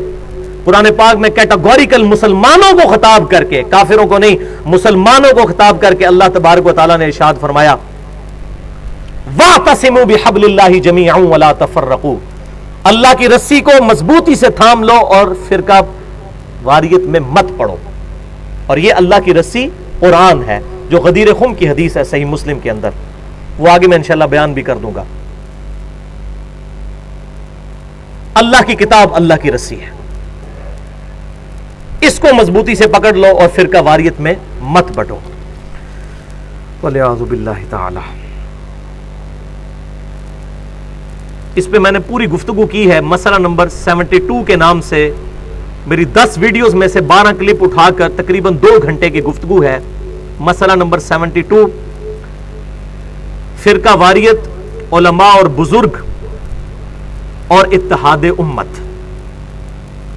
اس میں 10 لیکچرز میں سے کلپ اٹھا کر ایک انٹلیکچوئل ترتیب کے ساتھ گفتگو کی گئی ہے اسی آیت کے کانٹیکسٹ میں، اس لیے میں نے الگ سے پھر اس کے اوپر تفصیلی بات آج نہیں کرنی، لیکن یہاں پر کچھ اس ٹاپک سے ذرا سے ہٹ کر لیکن انڈائریکٹلی اس کے ساتھ تعلق ہے، 2-4 باتیں میں یہاں پر عرض کر دوں۔ ایک اور آیت جو ہم نے اپنے منہج پر پہلے نمبر پر لکھی ہوئی ہے، مسئلہ نمبر 72 میں بھی اس کو ڈسکس کیا، اور یہ ریسرچ پیپر نمبر 7 ہے جس کے اوپر یہ تینوں آیات لکھی ہوئی ہیں۔ پہلی آیت یہی ہے، وَمَن يَبْتَغِي غَيْرَ الْإِسْلَامِ دِينًا، اور جو کوئی اسلام کے علاوہ کوئی اور دین لے کر قیامت کے دن اللہ کے حضور پیش ہوا، فَلَن يُقْبَلَ مِنْهُ، تو اس سے اس کا دین قبول نہیں کیا جائے گا، وَهُوَ فِي الْآخِرَةِ مِنَ الْخَاسِرِينَ، اور ایسا شخص قیامت والے دن خسارے میں پڑ جائے گا۔ اسلام کے علاوہ کوئی اور دین قبول نہیں کیا جائے گا۔ Islam is the only acceptable religion in the sight of Allah, Allah کے حضور قابل قبول دین قیامت والے دن صرف اسلام ہے۔ اسی لیے سورہ آل عمران کے اندر یہ آیت آئی، ان الدین عند اللہ الاسلام، بے شک اللہ کے حضور دین تو صرف اسلام ہے، اور کوئی دین ایکسپٹیبل نہیں ہے۔ اب اسی کانٹیکسٹ میں قبر میں جو 4 سوال ہونے ہیں، جن کا میں نے شروع میں ذکر کیا کہ قبر میں 3 نہیں بلکہ 4 سوال ہوں گے، وہ معاملے کو کلیئر کریں گے۔ فرقہ واریت کے حوالے سے یہ بھی اہم ترین گفتگو ہے کہ یہ جتنی فرقہ واریت کی لعنت ہے اور مسجدوں کے باہر بریلوی، دیوبندی، اہل حدیث، اہل تشیع یہ بدعت کرنا، یہ میں نے بدعت ثابت کی ہے کتاب و سنت سے، اور تمام علماء کرائم جو ہیں، یعنی کہ مجرم علماء، کرائم انگلش والا علماء کرائم، ان کے سارے وصف سے میں نے اس میں سیٹل کیے مسئلہ نمبر 72 کے اندر، فرقہ واریت، علماء اور بزرگ اور اتحاد امت۔ تو علماء کرائم کو ایک اور اینٹی وینم اور لاجیکل آنسر فلسفی کی لینگویج میں، جس کو پنجابی میں کہتا ہوں پھکی، وہ یہ 4 سوالات قبر کے کہ بھائیو اگر یہی پریزنٹیشن ہوتی اللہ کے حضور قابل قبول تو آپ صلی اللہ علیہ وسلم اپنی امت کو بتا کر جاتے کہ مسجد کے باہر بریلوی، دیوبندی، اہل حدیث اور شیعہ لکھنا، بتایا کہیں پر؟ قرآن اور سنت کی تو ٹرم ہی مسلم ہے، یا اردو میں کہہ لیں مسلمان۔ بخاری اور مسلم کی متفق علیہ حدیث ہے، ہر مسلم پر ہفتے میں 1 دن غسل کرنا ضروری ہے جس میں وہ اپنے جسم کا میل دھوئے، اور بخاری اور مسلم میں ہی ملتا ہے کہ سنت ہے جمعے والے دن غسل کرنا، ویسے کسی بھی دن کر سکتے ہیں لیکن بہتر ہے جمعے کو کریں، البتہ ہفتے میں 1 دن نہانا ضروری ہے، وہاں الفاظ ہیں مسلم۔ اور اس سے بھی بڑھ کر مسئلہ نمبر 12 کے نام سے حیات مسیح اور نزول مسیح علیہ السلام کے ٹاپک پر میرا 1 گھنٹے کا لیکچر ہے، اس میں نے ایک حدیث بتائی تھی صحیح مسلم کی کہ قرب قیامت میں یہودیوں کا جب مسلمان قتال کریں گے تو اگر یہودی کسی درخت کے پیچھے بھی، کسی پتھر کے پیچھے بھی چھپا ہوگا تو وہ پتھر بھی پکارے گا، یا مسلم، اے مسلم، یا عبداللہ، اے اللہ کے بندے، یہودی میرے پیچھے چھپا ہے، اس کو قتل کر دیں۔ وہاں یہ نہیں ہے کہ یا اہل حدیث، یا سلفی، یا بریلوی، یا دیوبندی، یا شیعہ، نہیں، یا مسلم کے الفاظ ہیں صحیح مسلم میں۔ مشکاہ شریف کے اندر بھی جنگوں والے چیپٹر کے اندر یہ حدیث موجود ہے۔ البتہ ساتھ ہی آپ صلی اللہ علیہ وسلم نے فرمایا ایک درخت ایسا ہے، غرقد کا درخت، جو یہودیوں کو پناہ دے گا وہ نہیں بولے گا، اور آج اسرائیل کے اندر اس درخت کی کاشت بڑی تیزی کے ساتھ جاری ہے۔ البتہ اس میں اس دور کے اعتبار سے کیا مسلمانوں کا ایٹیچیوڈ اور لائے عمل ہونا چاہیے، وہی میں نے مسئلہ نمبر 12 کے اندر ڈیٹیل کے ساتھ حیات مسیح اور نزول مسیح علیہ السلام بیان کر چکا ہوں۔ تو مسلم یہ ٹرم ہے، اب یہ قبر میں جائیں گے نا تو سارا یہ بریلوی دیوبندی اہل حدیث شیعہ ختم ہو جائے گا. جو میں یہ بتانا چاہ رہا تھا, یہ چوتھا سوال امپورٹنٹ, اور پہلے 3 سوال بھی, لیکن آج تک ہم نے کبھی غور نہیں کیا. صحیح بخاری اور صحیح مسلم کی متفق علیہ حدیث ہے کتاب الجنائز چیپٹر میں کہ قبر میں 4 سوالات کیے جائیں گے. 4 کا عدد موجود نہیں, لیکن سوال جو بتائے گے وہ میں گن کے بتا رہا ہوں 4 ہے. کہ قبر میں یہ سوال ہوں گے. پہلا سوال ہوگا مر ربو کا, بتا تیرا رب کون ہے. دوسرا سوال ہوگا ما دینوں کا, تیرا دین کیا ہے. تو کیا خیال ہے کہ بریلوی دیوبندی اہل حدیث شیعہ یہ جواب دیا جائے گا یا کہا جائے گا دین الاسلام, میرا دین اسلام ہے. تو اگر قبر میں جا کر اسلام دین ہے تو قبر سے باہر بھی اسلام ہی دین ہونا چاہیے. ان مولویوں کو چھوڑو, ان شیخ الحدیث, شیخ القرآن اور مفتی اعظم اور فلانا اعظم, ان کو چھوڑو, انہوں نے اپنی قبروں میں جانا ہے, پتہ نہیں ان کے ساتھ کیا ہو رہا ہوگا. ہم تو اس کتاب کے پابند ہیں, سیدھی سی بات ہے. وہ اپنے اعمال اپنے ساتھ لے گئے, ہم کسی کے پابند نہیں ہیں. ہمیں ہمارے محبوب صلی اللہ علیہ وسلم بتا گئے کہ مومن جو ہے جواب دے گا میرا دین اسلام ہے. اب ہمارے حساب سے تو ایک تیسرا سوال بھی ہونا چاہیے تھا کہ تمہارا مسلک کیا ہے. اور جی اسلام تو سارے کہتے ہیں, مسلمان تو سارے کہتے ہیں. اگر ہم اہل حدیث اور دیوبند اور بریلوی اور شیعہ نہیں لکھیں گے تو فرق کیسے پتہ چلے گا. تو پھر اللہ تعالیٰ کو بھی چاہیے کہ فرشتوں کے ایک سوال ساتھ یہ بھی لگا لو اس کے ذیل میں, ایک جز نمبر 1 کہ دین تو بتا دیا, آپ بتائیں آپ کا مسلک کیا ہے. تو یہ مولویوں کے سارے ڈکوسلے ختم ہو جائیں گے جو ادھر انہوں نے مسجدوں کے باہر یہ مسلمانوں میں تفرقے ڈالے ہوئے ہیں. الحمدللہ اس وقت دنیا میں کئی مسلمان ملک ہیں جہاں پہ یہ تفرقہ نہیں ہے. ملیشیا کے اندر کسی مسجد کے باہر بریلوی دیوبندی اہل حدیث شیعہ نہیں لکھا ہوتا. سعودی عرب کے باہر مسجدوں کے باہر کسی مسجد کے سوائے اس کے نام کے, مسجد سیدنا ابوبکر, مسجد سیدنا علی, مسجد سیدنا امام بخاری, یہ اس طرح نام ہے, لیکن کسی مکتبہ فکر کا نام نہیں لکھا ہوا. یہ سب کانٹیننٹ انڈیا, پاکستان اور بنگلہ دیش کا یہ بےہودہ کلچر, اور یہی پھر انجیکٹ ہوا ہے چائنا کے اندر. آپ حیران ہوں گے, میں چائنا کے اندر گیا, جولائی 2004 کی بات ہے, مجھے حیرانگی ہوئی کہ چائنا کے مسلمان بھی بریلوی دیوبندی اہل حدیث اور شیعہ ہیں. حالانکہ ان بیچاروں کو پتہ ہی نہیں کہ بریلوی کیا چیز ہے, دیوبند کیا چیز ہے, اہل حدیث کیا چیز ہے, شیعہ کس چیز کا نام ہے. انڈیا کے شہر ہیں بریلی اور دیوبند. تو اس سے مجھے اندازہ ہوا کہ جتنی بیماری انڈیا پاکستان کے اندر ہے یہ پھر ایکسپورٹ ہو جاتی ہے دنیا کے باقی مسلمان ملکوں کے اندر. اس اعتبار سے یہ واقعی گمراہی کا قلعہ ہے ہمارا ملک بنا ہوا اس وقت.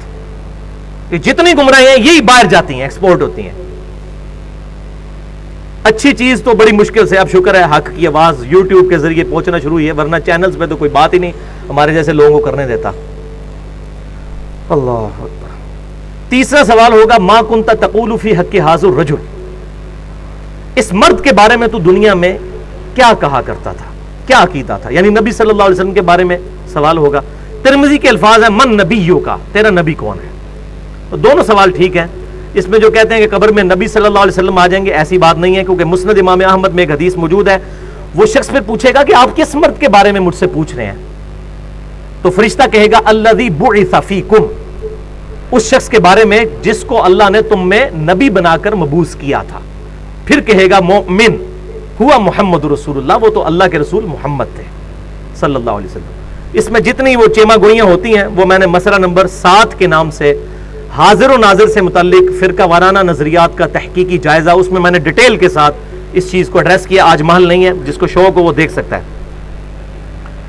تیسرا سوال ہوگا کہ اس شخص کے بارے میں تو کیا کہا کرتا تھا, یا یہ سوال ہوگا کہ تیرا نبی کون ہے. اب ان 3 سوالوں کے بعد ایک چوتھا سوال ہے. جو مؤمن ہوگا, بخاری اور مسلم کے الفاظ ہیں کہ وہ تینوں سوالوں کے جواب دے دے گا کہ میرا رب اللہ ہے, میرا دین اسلام ہے, اور محمد صلی اللہ علیہ وسلم میرے پیغمبر ہیں.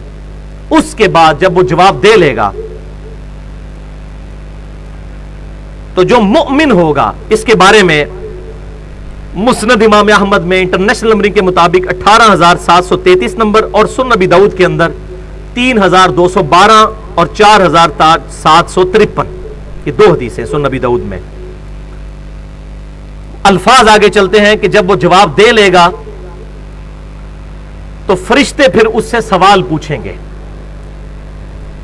کہ تجھے کیسے معلوم ہوئے ان سوالات کے جواب؟ یہ چوتھا سوال ہے جو چھپایا ہوا ہے مولویوں نے، کیونکہ مولویوں کی روٹی بند ہوگی، یہ چوتھا سوال بتا دیں، یہی تو اصل چیز ہے، صراط مستقیم اسی سے تو ملنا ہے۔ تو چوتھا سوال فرشتہ یہ پوچھیں گے کہ تجھے کیسے معلوم ہوا، تو نے کیسے یہ سوالوں کے جواب دے دیے؟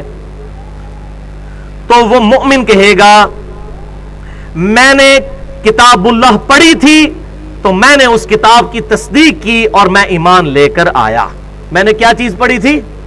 کتاب اللہ۔ اور انڈیا، پاکستان اور بنگلہ دیش کا مولوی کہتا ہے قرآن و سنت ڈائریکٹ نہ پڑھنا، گمراہ ہو جاؤ گے۔ تو ان کی پبلک پھر کیا قبر میں جا کے جواب دے گی؟ قرآن جس نے پڑھا ہوگا نا، اب پتہ چل گیا کہ کس مومن نے، کون مومن ہے جس نے قبر کے اندر جا کے سوالوں کے جواب دینے ہیں، جس نے پوری زندگی قرآن پاک کو سوائے سورہ یاسین اور سورہ ملک کے، وہ بھی بغیر ترجمے کے پڑھنے کے علاوہ اس کی کوئی اہمیت نہیں سمجھی۔ اس نے خواہ کہنا ہے کہ میں نے کتاب اللہ پڑھی تھی تو تصدیق کی، خواہ تصدیق کی، اس کو تو پتہ ہی نہیں کتاب اللہ کے اندر کیا لکھا ہوا ہے۔ اتنے جھوٹ چل جان گے، کب فرشتہ نال تو نہیں جھوٹ بولیا جا سکتا، فرشتہ نال بولو گے اللہ انہوں دس دے گا، اللہ تعالیٰ بتا دے گا، فرشتوں کے ساتھ تو کوئی غلط بیانی نہیں کر سکتا۔ اور بخاری اور مسلم کے الفاظ اسی حدیث میں ہے کہ آپ صلی اللہ علیہ وسلم نے اس کے بعد سورہ ابراہیم جو سورت نمبر ہے 14، اس کی آپ صلی اللہ علیہ وسلم نے آیت نمبر 27 جو ہے وہ تلاوت فرمائی۔ اس کے بعد بخاری اور مسلم کے الفاظ ہیں، آپ کے قرآن پاک میں 260 نمبر پیج پہ پہلی آیت ہی یہی ہے، 260 نمبر پیج پہ، یثبت اللہ الذین آمنوا بالقول الثابت، اللہ تعالیٰ ثابت قدم کر دیتا ہے ایمان والوں کو اس صحیح قول کے اوپر۔ صحیح قول کون سا؟ کہ میرا رب اللہ ہے، میرا دین اسلام ہے، اور میرے پروفٹ آپ صلی اللہ علیہ وسلم ہے، فی الحیات دنیا، اس دنیا کی زندگی میں بھی، وفی الآخرہ، اور آخرت کی زندگی میں بھی، اور آخرت کی پہلی منزل قبر ہے، صحیح مسلم کی حدیث ہے، جو مر گیا اس کی آخرت شروع ہوگی۔ وَيُضِلُّ اللَّهُ الظَّالِمِينَ، اور اللہ تعالیٰ ظالموں کو گمراہ کر دیتا ہے۔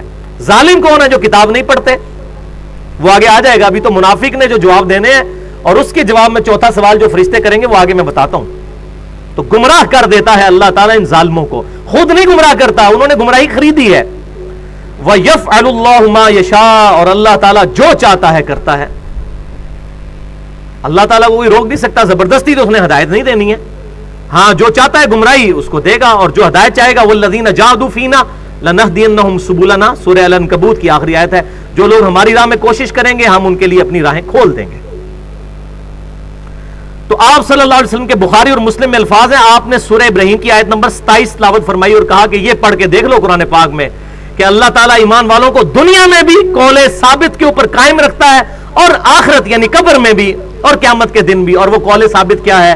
میرا رب اللہ ہے، میرا دین اسلام ہے، اور میرے پروفٹ محمد رسول اللہ امام کائنات صلی اللہ علیہ وسلم ہے۔ ہاں جی، اب آ جائیے جناب، منافق کے ساتھ کیا ہوگا؟ پہلا سوال پوچھا جائے گا مر ربو کا، تیرا رب کون؟ وہ کہے گا ہائی ہاتا لا ادری لا ادری، ہائے افسوس مجھے کچھ پتا نہیں، مجھے کچھ پتا نہیں۔ وَلِعَوْذُ بِاللَّهِ تعالی۔ آپ ذرا حسرت کا اندازہ لگائیں اس وقت جب انسان پر ہوگی۔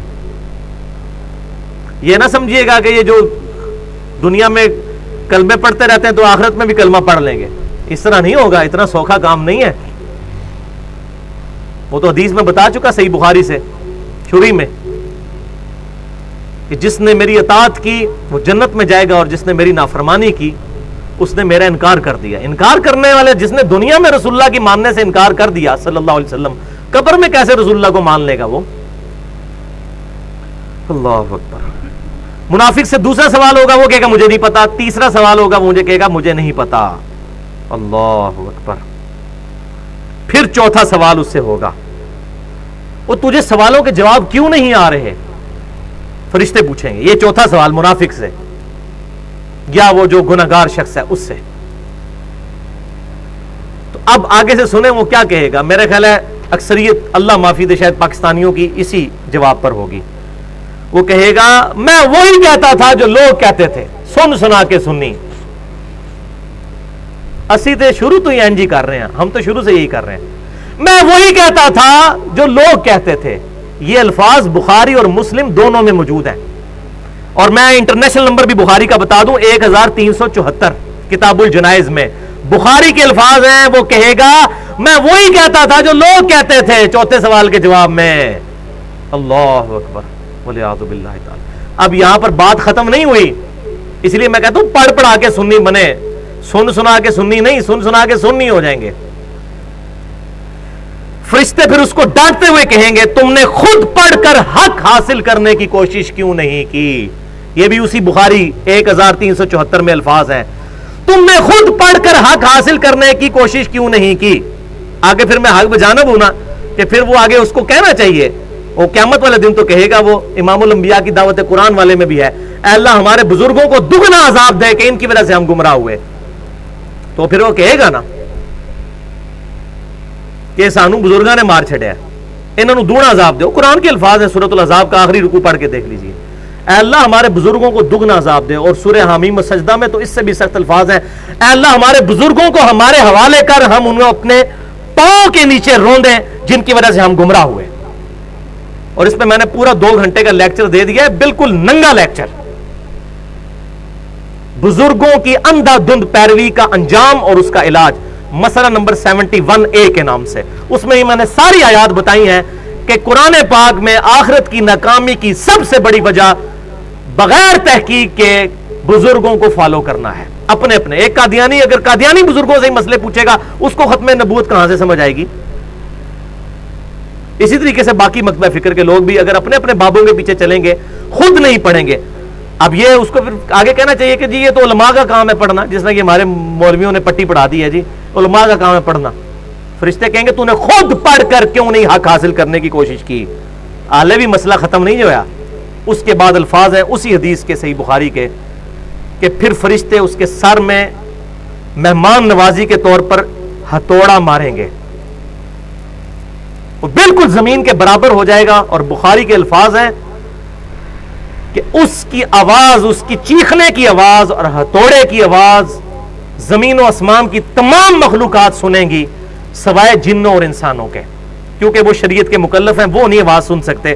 اگر وہ سن لے تو یہ سارے بندے کے پتر نہ بن جائیں. روزانہ اگر ہتھوڑوں کی آوازیں آ رہی ہوں، یہاں دفنا کے آئیں اور جنازے اس کے قبرستان کے گیٹ پہ پہنچے اور دھڑل کی آواز آئے پیچھے اس قبر میں سے، تو پتہ چلے اتنے بڑے داڑھی والے بزرگ تھے اور تسبیحوں والے اور پگڑیوں والے اور شلوار ان کی جو گھٹنوں تک پہنچی ہوتی تھی، اتنے بڑی جماعت کے امیر بھی تھے اور یہ تھوڑا پڑ گئے ان کو. تو پھر سارے میری بات کہہ رہے ہوتے ہیں یار بزرگ پرستی چھوڑو. لیکن اگر یہی بات ہوگی تو کیسے؟ دیکھ کر مانا تو کیا مانا؟ ان الذین یخشون ربهم بالغیب لهم مغفرۃ واجر کبیر. بے شک وہ لوگ جو کہ بغیر دیکھے اپنے رب سے ڈرتے ہیں ان کے لیے ہے مغفرت اور اجر عظیم. دیکھ کر تو ساروں نے مان لینا ہے. اور صحیح مسلم میں الفاظ ہیں، آپ صلی اللہ علیہ وسلم نے فرمایا کہ میں نے اپنے رب سے خواہش کی اس بات کی، لیکن میں پھر پیچھے ہٹ گیا. میں نے ارادہ کیا کہ میں اللہ سے دعا کروں اور اللہ تعالیٰ تمہیں عذاب قبر سنوا دے، لیکن مجھے ڈر ہوا کہ اگر تم نے عذاب قبر سن لیا تم اپنے مردوں کو دفنانا ہی چھوڑ دو گے. یہ صحیح مسلم کی حدیث ہے. ابھی عذاب قبر کا ٹاپک نہیں، ورنہ اس پہ تو کسی کو شوق ہو تو مشکات المصابیح کی پہلی جلد میں ہی عذاب قبر سے ریلیٹڈ بخاری اور مسلم، اس کے علاوہ بھی تقریباً 11 مزید کتابوں سے، کتب ستہ اور باقی کتابوں سے احادیث موجود ہیں، وہ پڑھ سکتے ہیں. اب یہاں پر ہی یہ منافق کے کانٹیکسٹ میں وہ آیت پھر کیوں نہ پڑھ دوں. یہ آیت نکال لیجئے، سورہ طٰہٰ آیت نمبر 123. سورہ طٰہٰ آیت نمبر 123. اب جب مومن کا ذکر ہوا تو سورہ ابراہیم پڑھی، اب یہ آیت وہ تو آپ صلی اللہ علیہ وسلم نے پڑھی تھی اور یہاں پر میں یہ آیت پڑھتا ہوں. 123 نمبر آیت ہے، پیج نمبر 321 پارہ نمبر 16 میں، یہ بلو والے قرآن پاک میں. سورہ طٰہٰ سورت نمبر 20 اور آیت نمبر 123. آدم علیہ السلام اور شیطان کا جو قصہ ہے اس کا ذکر ہو رہا ہے. قَالَ اهْبِطَا مِنْهَا جَمِيعًا. پھر ہم نے آدم علیہ السلام اور ان کے ذریعے پوری انسانیت کو خطاب کیا کہ اب اس جنت سے نیچے اتر جاؤ. بَعْضُكُمْ لِبَعْضٍ عَدُوٌّ. تم میں سے بعض کے دشمن ہوں گے. فَإِمَّا يَأْتِيَنَّكُمْ مِنِّي هُدًى. تو پس جب کبھی بھی تمہارے پاس میری طرف سے کوئی ہدایت کی کتاب آئے گی، اے انسانوں سن لو. آدم علیہ السلام اور ان کی اولاد کو اتارتے وقت اللہ تعالیٰ نے کہا اب دنیا میں اتر جاؤ اور جب کبھی ہدایت کی کوئی کتاب آئے گی، فمن اتبع ہدایا، تو جو کوئی پھر اس ہدایت کی کتاب کی پیروی کرے گا، فلا یضل ولا یشقا، تو نہ تو وہ گمراہ ہوگا اور نہ بدقسمت ہوگا۔ یہ اگلے الفاظ بھی ذرا سن لیں۔ اسی لیے میں کہتا ہوں اس آیت نے مسئلہ تقدیر حل کر دیا ہے۔ جو لوگ کہتے ہیں جی اللہ تعالیٰ چاہتا تو ہمیں ہدایت دے دیتا، اللہ تو چاہتا ہے، اللہ نے تو ہدایت دی ہوئی ہے، اور یہ اللہ کی توفیق تو اللہ نے دی ہوئی ہے۔ توفیق پتہ ہے کس سے چھینی ہے؟ جو پاگل ہے اس سے توفیق چھین لی ہے۔ جس کی عقل کام کرتی ہے اس کو توفیق ملی ہوئی ہے۔ آج تک کبھی ہمارے آباء و اجداد میں بھی کوئی واقعہ رپورٹ ہوا ہے کہ کوئی بندہ نماز پڑھنے کے لیے مسجد میں جائے اور شیطان ٹینجیبل فزیکل فارم میں سامنے آ جائے کہ میں تنوں آج مسجد ہی نہیں بڑھن دینا، میں تجھے آج مسجد میں داخل نہیں ہونے دوں گا؟ کبھی نہیں ایسا ہوا۔ شیطان کا کوئی زور ایسا نہیں ہے، صرف دعوت دیتا ہے۔ بلکہ سورہ ابراہیم میں ہی آتا ہے شیطان پھر آخرت میں جھگڑے گا اس انسان کے ساتھ، جب انسان تہمت لگائے گا کہ مجھے شیطان نے گمراہ کیا۔ شیطان کہے گا میں نے کہاں سے گمراہ کیا، میں نے صرف دعوت دی تھی، میرا زور تو تیرے پہ کوئی نہیں تھا۔ واقعی کبھی زور نہیں ہے۔ آج گورنمنٹ آف پاکستان اناؤنسمنٹ کرے کہ فجر کی نماز جو تکبیر اولیٰ سے پڑھے گا اس کو 5000 روپیہ فی نماز دیا جائے گا، شیطان سارے دنیا کے اکٹھے ہو جائیں، شیطان کا باپ بھی آ جائے، کسی کو مسجد میں جانے سے نہیں روک سکے گا۔ یہ سارے شیطان ختم ہو جائیں گے خود بخود۔ تو ہم اندر کی ہماری اپنی ول ہوتی ہے، ہماری اپنی خواہشی نہیں ہوتی۔ تو اللہ تعالیٰ فرما دیا جو ہدایت کی کتاب کی پیروی کرے گا نہ تو گمراہ ہوگا اور نہ بدقسمت ہوگا۔ اس سے یہ پتا چل گیا کہ جو خود قرآن کو نہیں پڑھتا اس نے بدقسمتی خود کمائی ہے، نہ کہ وہ اللہ تعالیٰ نے اس کو بدقسمت ڈکلیئر کیا ہے۔ ولا یشقا، شکی نہیں ہوگا وہ۔ شقی کہتے ہیں عربی میں بدقسمت کو، سعید کہتے ہیں خوش قسمت کو۔ تو مسئلہ تقدیر بھی الحمدللہ اس حوالے سے حل ہو گیا۔ اللہ اکبر۔ اب اگلی آیت سورۃ الانعام کی آیت نمبر 160، من جاء بالحسنۃ فلہ عشر امثالھا، جو کوئی اللہ کے حضور ایک نیکی لے کر آئے گا اللہ تعالیٰ اس کو 10 نیکیاں دے گا اس کی مثل۔ سبحان اللہ۔ ومن جاء بالسیئۃ فلا یجزا الا مثلھا، اور جو کوئی اللہ کے حضور کوئی برائی لے کر آیا تو اس کے بدلے ایک ہی برائی اس کے لیے لکھی جائے گی۔ یہ اللہ کی رحمت ہے کہ نیکی کے بدلے 10 اور برائی کے بدلے صرف 1۔ وَهُمْ لَا يُظْلَمُونَ، اور ان پر ظلم نہ کیا جائے گا۔ ظلم کہاں سے ہونا ہے؟ اتنا بڑا فیکٹر آف سیفٹی رکھ دیا اللہ تعالیٰ نے۔ اس کو ہماری میکینیکل انجینئرنگ کی لینگویج میں کہتے ہیں فیکٹر آف سیفٹی۔ یعنی اگر کسی میٹل نے 10 ٹن وزن اٹھانا ہے نا تو وہ میٹل کی تھکنس بڑھا دی جاتی ہے، یا اس کا جو ہے کراس سیکشن ایسا بنایا جاتا ہے کہ وہ 100 ٹن وزن اٹھا سکے، حالانکہ ڈالا اس پہ 10 ٹن ہے جانا ہے۔ تو اس کو کہتے ہیں 10 کا فیکٹر آف سیفٹی ہے کہ 10 گنا طاقت ہے۔ تو اللہ تعالیٰ نے بھی 10 گنا فیکٹر آف سیفٹی لگا دیا کہ جو نیکی لے کر آئے گا اس کو 10 نیکیاں ملیں گی اور گناہ کے بدلے 1 گناہ۔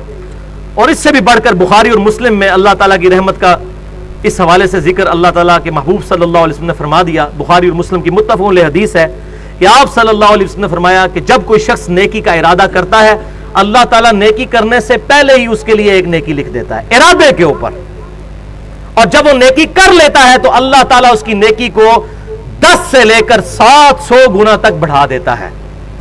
اور اس کا ذکر بھی اللہ تعالیٰ نے سورۃ البقرہ میں فرما دیا ہے کہ 700 گنا تک بھی ہم کسی کی نیکیاں بڑھا دیتے ہیں الحمدللہ۔ اور اسی بخاری اور مسلم کی حدیث میں جب کوئی گناہ کا ارادہ کرتا ہے تو اس کا گناہ لکھا نہیں جاتا، اور اگر وہ اس کو عملی جامہ نہیں پہناتا، پریکٹیکلی وہ گناہ نہیں کرتا اور گناہ سے پیچھے ہٹ جاتا ہے ارادہ کرنے کے بعد، تو اللہ تعالیٰ ایک نیکی اس کے لیے لکھ دیتا ہے کہ اس نے ارادہ کیا تھا لیکن کیا کوئی نہیں، نیکی کے بغیر ہی نیکی لکھ دیتا ہے ارادے کو صرف چھوڑنے کی وجہ سے۔ اور اگر خدا نہ خواستہ وہ گناہ کر لے تو ایک ہی گناہ اس کے لیے لکھا جاتا ہے۔ گناہ کبیرہ اور توبہ کے اعتبار سے میری تقریباً 55 منٹ کی گفتگو ہے مسئلہ نمبر 18 کے نام سے اہل سنت پاک.com پر، گناہ کبیرہ اور توبہ کا بیان۔ اب آ رہی ہیں جناب رکت انگیز آیات۔ صراط مستقیم ہے کیا؟ ابھی تک تو ہم نے صراط مستقیم کا کچھ بلیو سکیچ تو ہمیں پتا چل گیا تھا کہ محبوب صلی اللہ علیہ وسلم کا مبارک راستہ ہے۔ اب اس کی ڈیٹیل آ رہی ہے، آپ صلی اللہ علیہ وسلم کا صراط مستقیم کیا ہے؟ خود آپ صلی اللہ علیہ وسلم کی مبارک زبان سے کہلوایا گیا، قل اننی ہدانی ربی الی صراط مستقیم، اے محبوب صلی اللہ علیہ وسلم آپ فرما دیجئے بے شک مجھے تو میرے رب نے راستہ دکھا دیا ہے، سیدھا راستہ، صراط مستقیم، دیناً قیما ملت ابراہیم حنیفہ، یہ دین ہے بالکل قائم سیدھا دین جو کہ قائم ہے ابراہیم علیہ السلام کی ملت پر، جو کہ حنیفہ تھے، سب سے ٹوٹ کر ایک رب کے ہو جانے والے۔ یہ امام ابو حنیفہ رحمۃ اللہ علیہ والا حنیفہ نہیں ہے، اس میں ہے آتی ہے، یہ الف والا حنیفہ ہے، سب سے ٹوٹ کر ایک اللہ کا ہو جانے والا۔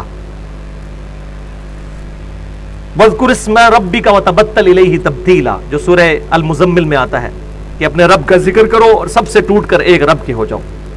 وَمَا كَانَ مِنَ الْمُشْرِكِينَ، اور اس ابراہیم علیہ السلام کے دین کی سب سے بڑی نشانی یہ ہے ابراہیم علیہ السلام مشرک نہیں تھے۔ جس دین میں توحید ہے وہ ہے اصل میں سیدھا راستہ، صراط مستقیم۔ شرک is the most sensitive issue in the sight of Allah, Allah کے حضور سب سے زیادہ حساس معاملہ ہے شرک کا، اسی لیے کیٹاگوریکل مینشن ہے قرآن پاک میں سورہ نساء کے اندر 2 دفعہ، آیت نمبر 48 اور 116، بسم اللہ الرحمن الرحیم، ان اللہ لا یغفر ان یشرک بہ ویغفر ما دون ذلک لمن یشاء، بے شک اللہ تعالیٰ اس گناہ کو کبھی معاف نہیں کرے گا کہ کوئی شخص دنیا سے اس حال میں گیا کہ اللہ کے حضور پیش ہوا کہ وہ شرک کے ساتھ تھا، اس کے علاوہ جتنے گناہ ہیں معاف کر دے گا جس کے لیے چاہے گا، وہ بھی اوپن لائسنس نہیں لیکن امید ہے۔ وَمَن يُشْرِكْ بِاللَّهِ فَقَدْ ضَلَّ ضَلَالًا بَعِيدًا، اور جو کوئی اللہ کے ساتھ شرک کرے وہ گمراہ ہوا اور گمراہی میں بھی دور جا پڑا۔ دنیا میں شرک معاف ہو جائے گا، سورۃ الفرقان کی آخری رکوع میں آتا ہے کہ جو دنیا میں شرک سے توبہ کر لے اللہ اس کی برائیوں کو بھی نیکیوں سے بدل دے گا، لیکن آخرت میں نہیں۔ اور پھر سورۃ المائدہ میں اس کا کلائمیکس ہے، انہ من یشرک باللہ فقد حرم اللہ علیہ الجنہ ومأواہ النار وما للظالمین من انصار، بے شک جو کوئی اللہ کے ساتھ شرک کرے گا اللہ نے اس پر جنت حرام کر دی ہے، اس کا ٹھکانہ دوزخ ہے اور وہاں اس کا کوئی مددگار نہیں ہوگا۔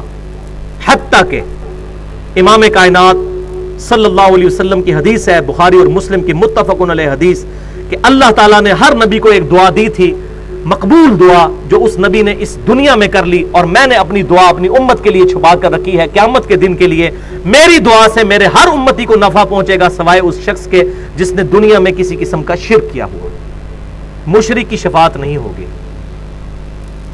اور پھر سورہ زمر کے اندر تو اتنے سخت الفاظ ہیں آپ صلی اللہ علیہ وسلم کے ریفرنس سے، سورہ زمر کی آیت نمبر 65 ہے، وَلَقَدْ أُوحِيَ إِلَيْكَ وَإِلَى الَّذِينَ مِنْ قَبْلِكَ، اے محبوب صلی اللہ علیہ وسلم آپ فرما دیجئے بے شک میری طرف اور مجھ سے پہلے تمام انبیاء کی طرف ایک خاص وحی ہوئی تھی، لَإِنْ أَشْرَكْتَ لَيَحْبَطَنَّ عَمَلُكَ وَلَتَكُونَنَّ مِنَ الْخَاسِرِينَ، کہ اگر تم نے شرک کیا تو تمہارے اعمال برباد کر دیے جائیں گے اور تم خسارہ پانے والوں میں سے ہو جاؤ گے، وَلِعَاذُ بِاللَّهِ تَعَالَى۔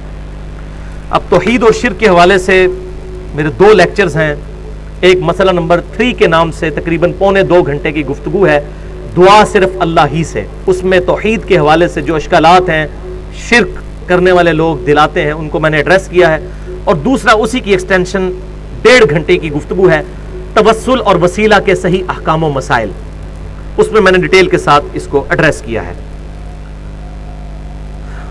اور یہاں پر وہ حدیث بھی صحیح مسلم کی یاد کر لیجئے، اس پہ پورا ریسرچ پیپر بھی ہے، دعا صرف اللہ ہی سے، ریسرچ پیپر نمبر 3 اہل سنت پاک .com پر 4-5 MB کی ایک فائل ہے، وہ ڈاؤن لوڈ کر سکتے ہیں۔ بہرحال یہ بڑی رکت انگیز حدیث ہے، جامعہ ترمذی میں بھی اور صحیح مسلم میں بھی موجود ہے کہ اگر قیامت والے دن میرا بندہ زمین و آسمان بھی گناہوں کے بھر کر لے آئے اور اس نے میرے ساتھ شرک نہ کیا ہوا تو میں اس قدر مغفرت کے ساتھ اس سے ملاقات کروں گا، لیکن یہ نہ سمجھیے گا کہ اس کا مطلب جو گناہ مرضی کرتا رہے، شرک ذرہ برابر نہ اس میں ہو۔ اسی لیے ابراہیم علیہ السلام کی جب بھی تعریف ہوتی ہے ان کو اللہ تعالیٰ جتنے ٹائٹل دیتا ہے آخر میں سب سے بڑا ٹائٹل قرآن پاک میں کئی جگہ آیا، وما کان من المشرکین، ابراہیم مشرکوں میں نہیں تھے۔ کیوں؟ نفس کی پیروی بھی شرک کی ایک شکل ہے، لیکن یہ وہ شکل نہیں ہے کہ جو معاف نہیں ہوگی، یہ چھوٹا شرک ہے، ریاکاری ہو گیا، یہ چھوٹا شرک ہے، یہ قابل معافی ہے، شرک اکبر نہیں ہے، لیکن شرک کی تو شکل ہے۔ افرائیت من اتخذ الہہ ہواہ، اے محبوب صلی اللہ علیہ وسلم تم نے اس شخص کو نہیں دیکھا جس نے اپنی خواہش نفس کو اپنا رب مان لیا ہے؟ ایک شخص نے گرمیوں کی فجر اپنی نیند کی وجہ سے چھوڑ دی، اس نے اپنی نیند کو پرائورٹی دی اور اللہ تعالیٰ کو اس نے بیک گراؤنڈ میں کر دیا. تو یہ بھی کسی درجے میں شرک کی ایک چھوٹی سی شاخ ہے. بلکہ دنیا میں جتنی بھی خیر ہے وہ توحید کی کوئی نہ کوئی شاخ ہے، اور دنیا میں جتنے بھی گناہ اور شر ہیں وہ شرک کا جو شجر خبیثہ ہے اس کی کوئی نہ کوئی شاخ اور پتا ہے، دنیا کے سارے گناہ. اور اگلی آیت تو بڑی رکت انگیز ہے. قل ان صلاتی و نسکی و محیای و مماتی للہ رب العالمین. اے محبوب صلی اللہ علیہ وسلم آپ فرما دیجئے بے شک میری نماز، میری قربانی، میرا جینا، میرا مرنا سب اللہ کے لیے ہے جو سارے جہانوں کا پالنے والا ہے. سب کچھ میں نے اپنے رب کے لیے وقف کر دیا ہے. اللہ اکبر. توحید کی عملی شکلیں بھی بتا دیں. بے شک میری نماز، میری قربانی، میرا جینا، میرا مرنا سب کچھ اللہ کے لیے ہے. لا شریک لا، میں اس کے ساتھ کسی کو شریک نہیں ٹھہراتا. پھر توحید کی بات دوبارہ. وَبِذَلِكَ أُمِرْتُ، اور مجھے اسی کا حکم ہوا ہے وَأَنَا أَوَّلُ الْمُسْلِمِينَ، کہ سب سے پہلا مسلم میں خود بن جاؤں، سب سے پہلے اللہ کا فرما بردار میں خود بنوں. حضور کو حکم ہوا ہے کہ آپ پہلے فرما بردار. اب یہاں کہہ دو، کہتے ہیں جی بزرگاں دی نمازاں ہی نمازاں نے، بخشے بخشائے نے، مدینہ شریف نماز پڑھ دینے. اور بھائی انہاں کو پوچھو کہ بھائی نبی صلی اللہ علیہ وسلم نے کبھی مکے میں رہتے ہوئے مدینہ جا کے نماز پڑھی ہے؟ کوئی ضعیف روایتی بتا دیں، یا مدینہ شریف میں رہتے ہوئے مکے آ کے نماز پڑھی ہو. یہ بزرگ کہاں سے جا کے پڑھتے ہیں؟ بس سن سنا کے سننی ہے، پڑھ پڑھا کے نہیں ہے. تو مجھے حکم ہوا ہے کہ پہلا مسلم میں بنوں. تو یہاں پر بھی مسلم لفظ آیا، جو میں بار بار کہتا ہوں کہ ہمارا ٹائٹل ہے مسلم، جو مسئلہ نمبر 78 اب یہ انشاءاللہ ہو جائے گا. ملت ابیکم ابراہیم ہوا سماکم المسلمین من قبل وفی ھذا، سورۃ الحج آیت نمبر 78. پیروی کرو ابراہیم علیہ السلام کے دین کی، جنہوں نے اس قرآن کے نزول سے پہلے تمہارا نام مسلم رکھا، اور اس کتاب میں بھی انڈورس کر دیا اللہ نے تمہارا نام مسلم. اور یہاں بھی ابراہیم علیہ السلام کا ذکر آ رہا ہے کہ فرما دیجئے میں ان کے دین پر ہوں جو مسلم تھے. اس کے بعد میرا خیال ہے جس میں غیرت کی رتی بھی ہے نا، وہ اپنے آپ کو فخریہ مسلم ہی کہے گا، کبھی بریلوی دیوبندی اہل حدیث یا اہل تشیع کے ٹائٹل کے ساتھ نہیں آئے گا. اور یہاں پہ یہ بات یاد رکھیں، یہ جو اہل سنت یا اصحاب الحدیث ایز اے فکر استعمال ہوا، یہ بالکل الگ چیز تھی. محدثین کے تو فرشتوں کو بھی نہیں پتا تھا کہ لوگ اس نام کو مسجد میں فرقہ واریت کی بنیاد بنا کر اس کو پیسٹ کر دیں گے اور انگریو کرا کے لکھوا دیں گے مسجدوں کے دروازوں کے باہر. ورنہ تو وہ اس وقت یہ لکھ کے جاتے کہ یہ کام نہ کرنا. البتہ انہوں نے یہ کہیں نہیں کہا کہ اہل سنت کا مطلب یہ. ہم بھی لکھتے ہیں نوجوانان اہل سنت، اور مجھے بھی لوگ کہتے ہیں، میں اس لیے کرتا ہوں کہ یہ نہ لکھا ہو تو لوگ کہیں گے اس نے نیا فرقہ بنا لیا ہے. تو یہ نوجوانان اہل سنت ہے، جماعت نوجوانان اہل سنت نہیں، پارٹی نوجوانان اہل سنت نہیں، تنظیم نوجوانان اہل سنت نہیں، کوئی پارٹی نہیں، کوئی جماعت نہیں، عام نوجوان جو اہل سنت کی فکر پہ. اہل سنت کی فکر کیا ہے؟ کتاب و سنت کو فائنل اتھارٹی ماننا، اجماع کو حجت مانتے ہوئے، اور جہاں ان تینوں میں مسئلہ موجود نہ ہو، ان کے خلاف نہ ہو، تو وہاں پر اجتہاد کرنا. وہ پورا منہج یہاں پر لکھا ہوا ہے. ہماری ویب سائٹ ahlsunnatpak.com کے ٹائٹل پیج پہ پورا منہج لکھا ہوا ہے. اور یہاں پر وہ سخت بات بھی میں کر دوں، 14ویں سپارے کی پہلی آیت ہے سورۃ الحجر کی، ربما یود الذین کفروا لو کانوا مسلمین. تمنا کریں گے قیامت والے دن انکار کرنے والے لوگ، کاش ہم دنیا میں مسلم ہوتے. تعویل خاص کے اعتبار سے تو کافروں کے بارے میں ہے، لیکن یہ نہ سمجھیے گا کہ ٹریفک سگنل توڑنا صرف عوام الناس کا جرم ہے. اگر ٹریفک سگنل والا سپاہی بھی اگر سگنل توڑتا ہے وہ بڑا مجرم ہے. بالکل اس طریقے سے اگر کافر اللہ تعالیٰ کی نافرمانی کرتا ہے وہ مجرم ہے، تو مسلمان اس سے بڑا مجرم ہوگا کہ اللہ کو مان کر بھی بغاوت کرے اس سے، والعیاذ باللہ تعالی. تو اس پہ میں نے ڈیٹیل کے ساتھ مسلم کہلوانا چاہیے اسی مسئلہ نمبر 72 کے اندر گفتگو کر چکا ہوں. مسئلہ جو ہے وہ فرقہ واریت، علماء و بزرگ اور اتحاد امت. اب یہ 3-4 منٹ میں یہ اگلی 2 آیات انشاءاللہ تعالی کور ہو جائیں گی.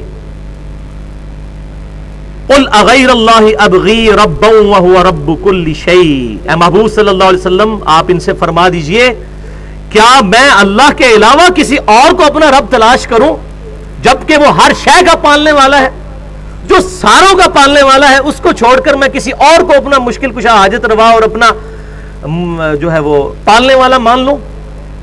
اس کے ہوتے ہوئے کس کی ضرورت ہے؟ وَلَا تَكْسِبُ كُلُّ نَفْسٍ إِلَّا عَلَيْهَا. اور کوئی شخص بھی کوئی برائی نہیں کماتا مگر اس کا وبال اسی پر ہوگا. وَلَا تَزِرُ وَازِرَةٌ وِزْرَ أُخْرَى, اور کوئی جان کسی دوسری جان کا بوجھ نہیں اٹھائے گی. یہ اس زمانے میں بھی لوگ کہتے تھے کافروں کو کہ نبی کی بات نہ مانو, ہم قیامت الدین تمہیں بچا لیں گے. تو اس کا رد آ رہا ہے کہ کوئی نہیں کسی کا بوجھ نہیں اٹھا سکتا. ہاں کسی کے گناہوں کا بوجھ ضرور اٹھا سکتا ہے. وہ دوسری جگہ پر آتا ہے کہ اللہ تعالیٰ فرماتا ہے یہ اپنے گناہ کے بوجھ بھی اٹھائیں گے اور دوسروں کے گناہوں کے بوجھ میں بھی, لیکن ان دوسروں کے بھی گناہ میں کمی نہیں آئے گی. یہ نہیں ہے کہ ان کے گناہ فارغ ہو جائیں گے. تو قیامت والے دن کوئی کسی کے گناہ کا بوجھ نہیں اٹھائے گا. اب مجھے بتائیں یہ جو کہتے ہیں کہ جی شیخ عبد القادر جیلانی رحمۃ اللہ علیہ پر جھوٹ باندھتے ہیں کہ انہوں نے فرمایا جو میرا مرید ہو گیا میں اس وقت تک جنت میں نہیں جاؤں گا جب تک کہ جنت میں لے نہ جاؤں, اور ایک طرف بخاری اور مسلم کی حدیث بیان کر رہے ہوتے ہیں کہ قیامت والے دن تمام انبیاء بھی نفسا نفسی کر رہے ہوں گے.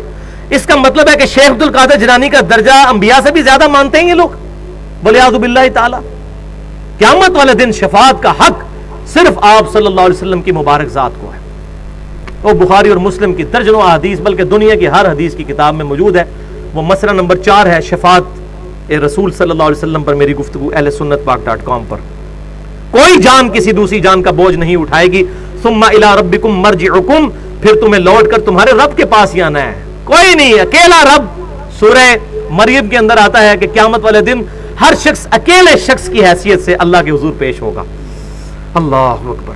اور وہ پرٹیکولر عیسیٰ علیہ السلام کے بارے میں آیا ہے. کرسچن کہتے تھے عیسیٰ علیہ السلام ہمیں بچا لیں گے. اللہ نے فرمایا عیسیٰ علیہ السلام کیا, ہر انسان اکیلے انسان کے شکل میں اللہ کے حضور 1 to 1 پیش ہوگا. اللہ اکبر. پھر تم لوٹائے جاؤ گے اپنے رب کی طرف.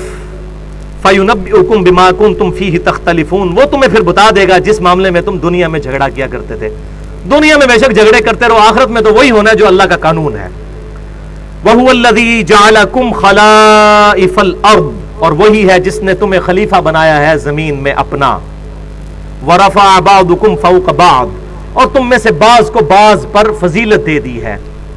کسی کو اونچلے درجے کا بنا دیا, کسی کو نچلے درجے کا. اس سے مراد ذات بات کی نہیں ہے, اس سے مراد ہے کس کو مالی اعتبار کے اعتبار سے اچھے سٹیٹس میں رکھا, کسی کو غریب رکھا. یعنی کسی کو مال دے کر آزمایا, کسی سے لے کر آزمایا, دونوں پر آزمائش ہے.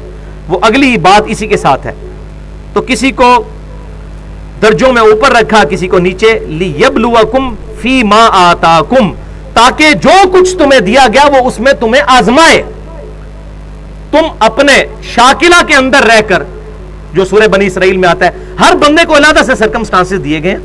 اپنے اپنے شاکلہ کے اندر ایک بندے نے محنت کرنی ہے. جو اس کو مال, اس کو ہم نے اپنے ماں باپ خود چوز نہیں کیے, اپنی ذہانت خود چوز نہیں کی, اپنے حالات خود چوز نہیں کیے, لیکن جو کچھ ہمیں اللہ تعالیٰ کی طرف سے یہ گیون کنسٹرینٹس ہیں, اس کے اندر رہتے رہتے ہم نے اللہ تعالیٰ کو رسپانس کرنا ہے. اور یہاں پہ یہ بات یاد رکھیے گا, جو شخص اس دنیا میں ایسے حالات میں ہے کہ وہ 100 میں سے 90 نمبر لے سکتا تھا اور اس نے 80 نمبر لیے, وہ ناکام ہو گیا. اور کسی بیچارے کے حالات ہی ایسے تھے کہ 100 میں سے 50 لے سکتا تھا اور اس نے 50 لے لیے, وہ کامیاب ہو گیا. اس مثال کو سمجھ لیں. میں اپنے آفس میں بھی اکثر بتاتا ہوں, خصوصاً میرے تو کافی انجینئرز اور ڈاکٹرز جو ہیں وہ اسٹوڈنٹس ہیں, ملٹی نیشنل میں بھی جاب کرتے ہیں. ان کو میں یہ بات بتاتا ہوں کہ جو مزدور گرمیوں کے اندر سڑک کے کنارے پر کھدائی کر رہا ہے, آپ کیا سمجھتے ہیں کہ اس کا حساب اور ایک ملٹی نیشنل کمپنی میں ایئر کنڈیشنڈ آفس میں بیٹھنے والے کا حساب برابر ہوگا؟ نہیں, اس کا شاکلہ مختلف ہے. اس کو اس کے مطابق آزمایا جائے گا. اس بیچارے کی کبھی جماعت چھوٹ گئی یا نماز لیٹ ہو گئی یا کسی وجہ سے اس کو مجبوری میں روزہ چھوڑنا پڑ گیا, اس پہ وہ گرفت نہیں ہونے والی. لیکن جو ایئر کنڈیشن کمرے میں بیٹھا ہوا ہے, پورا دن بیٹھ کے آفس میں اپنی ای میلز تو چیک کر رہا ہے اور یوٹیوب کے اوپر میچ بھی دیکھ رہا ہے, اور مسجد میں جب زور کی نماز 1 یا 1:30 بجے ہوتی ہے, اس وقت ایئر کنڈیشن کمرے سے اٹھ کر ایئر کنڈیشن مسجد میں جا کر نماز نہیں پڑھ رہا, اور وہ کہے کہ میرا حساب اسی طرح ہونا ہے جس طرح اس بیچارے نے بھی نماز لیٹ کر دی, تو میں نے بھی خیر لیٹ کر دی, جماعت چھوڑ دی, تو کیا عقل مانتی ہے؟ تو یہ اللہ تعالیٰ فرما رہا ہے ہم تمہیں آزمائیں گے جو کچھ فی ما آتاکم, جو تمہیں سرکمسٹانسز دیے گئے ان کے اندر اندر تمہیں آزمایا جائے گا. تو بینیفٹ آف ڈاؤٹ ملے گا. جو بندہ ایک بیچارہ اس کے حالات ہی ایسے ہیں کہ اسے بڑی مشکل سے 2 وقت کی روٹی نصیب ہو رہی ہے, اس سے اللہ تعالیٰ یہ ایکسپیکٹ نہیں کر رہا کہ وہ پوری رات کھڑے ہو کر نوافل پڑھے یا جمعرات اور سوموار کے روزے رکھے. وہ نفلی باتیں اس سے نہیں ریکوائرڈ ہے, بس وہ موٹا موٹا فرض پورا کر دے, اس کے لیے کافی ہے. کہ جس کے حالات بالکل معاشی اعتبار سے بھی بہتر ہے، سرکمسٹانسی بہتر ہے، اور وہ کہے کہ جی میں کر لیا تو کیا ہوا، وَلِعَوْذُ بِاللَّهِ تعالی. یہ بات یاد رکھیے گا، یہ بڑا خطرناک معاملہ ہے. ان ربک سریع العقاب، بے شک تمہارا رب عذاب میں بھی جلدی فرمانے والا ہے، سزا دینے میں بھی جلدی فرمانے والا ہے. جلدی ہے جی، پتہ ہی کوئی نہیں چلنا. قرآن پاک میں آتا ہے قیامت والے دن لوگ کہیں گے ہم دنیا میں ایک یا آدھا دن رہے، بس اس سے زیادہ نہیں رہے. یہی ہوگا. اور اس حوالے سے ایک میں آخر میں آپ کو بتاؤں، یہی سوز و گداز اور رکت پیدا کرنے والا میرا لیکچر، میں نے اپنا قبلہ جب صحیح کرنا ہوتا ہے نا تو میں اپنا ایک ہی لیکچر سینکڑوں لیکچرز میں سے سنتا ہوں، اور میں آپ کو بھی مشورہ دیتا ہوں. وہ 1.5 گھنٹے کی گفتگو ہے، مسئلہ نمبر 51 کے نام سے، رزق حرام، فتنہ مال، دنیا پرستی کا انجام اور اس کا علاج. 17 احادیث قرآن پاک سے بھی مختلف جگہ سے رکت انگیز آیات، فکر آخرت کے حوالے سے اور دنیا کو کنڈیم کرنے کے حوالے سے، تزکیہ نفس کے حوالے سے، دنیا پرستی کے انجام کے حوالے سے قرآن پاک سے تقریباً 8-9 مقامات سے آیات اور 17 احادیث، جن میں سے 15 بخاری اور مسلم سے ہیں اور ایک جامعہ ترمذی اور ایک المستدرک للحاکم سے ہے. تو وہ 17 احادیث سے میں نے آپ صلی اللہ علیہ وسلم کی وہ رکت انگیز احادیث کی روشنی میں تزکیہ نفس کے حوالے سے گفتگو کی ہے، 1.5 گھنٹے کی، مسئلہ نمبر 51 کے نام سے. وَإِنَّهُ لَغَفُورٌ رَحِيمٌ. اور یہی قرآن کی خوبصورتی ہے، اللہ تعالیٰ بیلنس فرماتا ہے، عذاب میں بھی جلدی دینے والا ہے، اور بے شک اللہ تبارک و تعالیٰ ضرور بخشنے والا اور رحم فرمانے والا ہے. سورۃ الانعام کی آیت نمبر 165 بھی مکمل ہوئی، اور الحمدللہ سورۃ الانعام بھی مکمل ہوئی. انشاءاللہ اگلے ہفتے سورۃ الاعراف سے شروع کریں گے.